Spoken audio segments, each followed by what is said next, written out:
What's up, nerds? Bob Barker here. That's what we're talking about today. Japan license plates, for example. Okay? See what we can say about it. We'll start from right here at the top. That hole is because they deregistered my car when I was in Japan. It's actually my license plate. That kanji, that is Sasebo. Sasebo meaning the city that I was in Nagasaki Prefecture. The 480, right there, in Japanese it means four-wheeled truck, 660 cc's. A denotes American, also can be Y. E is for European, and then there's various other symbols in hiragana. I have no idea what they mean, and I don't care. The 98 right here, that means I am the 98th American that lived in Sasebo with a truck that was four-wheel, 660 cc's to register in that prefecture known as Nagasaki Prefecture. Okay. There's also white plates. Those are for anything bigger than 660 cc's. That's all I know about them because I didn't have anything higher than a yellow plate. White and yellow. My truck. What's on the menu is I have a 1994 Honda Acty. I don't know what it means. I really don't. Acty. A-C-T-Y. All I know is it's a third generation. It is a K truck, right? These things are pretty interesting. They're becoming more popular in the States, past decade or so. What makes these things unique is they are of a certain displacement, a certain width, a certain height, and a weight, and a certain power, which is, I think mine has 34 horsepower.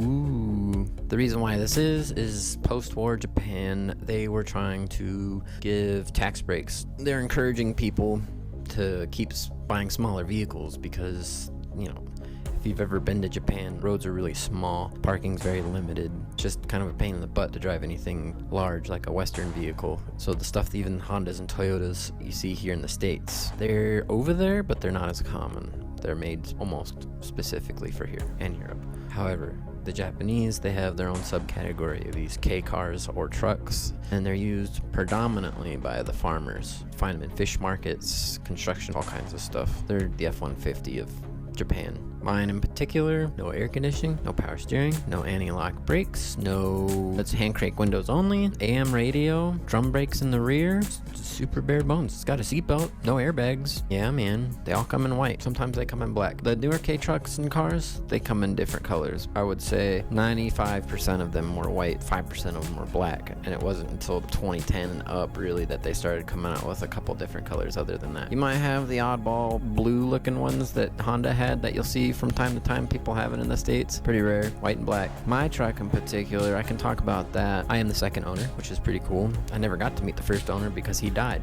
I could have picked up Skyline R34. Did not. I wanted something more unique, something kind of quirky. I'm an eccentric kind of guy. I got what I wanted, and that's what I got. The story behind my truck is I got it from an auction. Kind of hard to, there's no Craigslist in Japan, and I don't type kanji or hiragana or katakana. Those are the three written languages in Japan. I don't type any of that stuff. I don't know how to write that, and it would take me years to learn how to even remotely do that. So doing it online, impossible. So I told the specific dealer, I reached out to 2 or 3 of them, and I asked, hey, this is what I'm looking for. I'm looking for a K truck. I'm looking for it to be X old, and I want it to be in good shape. This is my budget for me.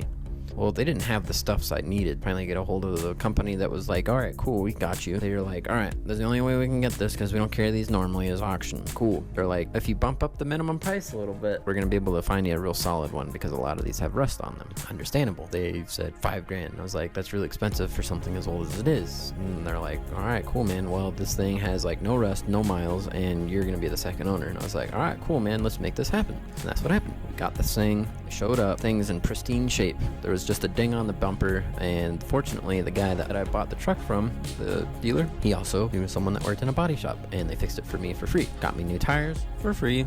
Like, he hooked me up. He was a good dude. Long story short, by the time I left, I had a couple things repaired on it before I got out of there and exported it. So I got the timing belt, water pump, got that all sorted out. He got me wheels, got me an exhaust. He got everything I wanted. The only thing I didn't get, which I really wish I could go back in time and get, is a body kit kit, because those are sweet body kits.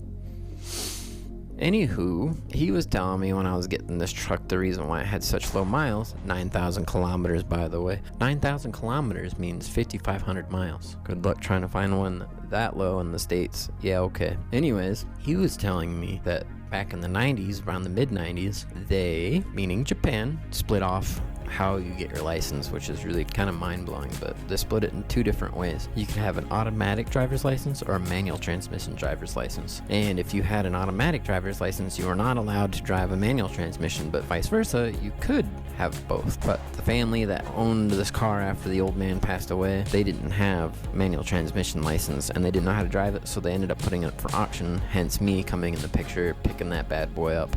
And your boy owns it now. Pretty awesome. What else can I say about my truck? It's sitting in my backyard right now, waiting here to go to the DMV to go turn in the proper certificates. And hopefully in a few days and or a week, I will have this thing ready to go. All right, well, that wraps up this episode.